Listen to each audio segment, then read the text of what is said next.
పాలకూరతో ఒకసారి ఇలా చేసి చూడండి. ఎప్పుడు ఇలా చేసుకొని తినాలనిపిస్తుందన్నమాట. అంత కమ్మగా ఉంటది.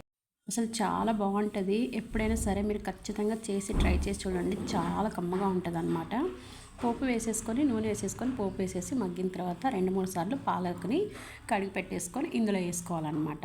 ఇందులో వేసుకున్న తర్వాత మనము బాగా మూత పెట్టకుండా కలుపుకొని మగ్గనివ్వాలి. అందులో ఉన్న వాటర్ అంతా ఇనికిపోయేంత వరకు మగ్గనివ్వాలి. మసాలాలు దీంట్లోకి ఏం చేస్తున్నామంటే వేరుశనగ పప్పులు, కొబ్బరి, ధనియాలు, ఉప్పు, కారం అన్నీ ఇందులో వేసేసుకొని ఈ విధంగా మిక్సీ పట్టుకోవాలి. ఇలా మిక్సీ పట్టేసుకొని పక్కన పెట్టేసుకోవాలి. ఇప్పుడు ఈ నీరంతా మొత్తం ఇనికిపోయిన తర్వాత మనం మిక్సీ పట్టుకున్నాం కదా, అది ఇందులో వేసేసుకోవాలి.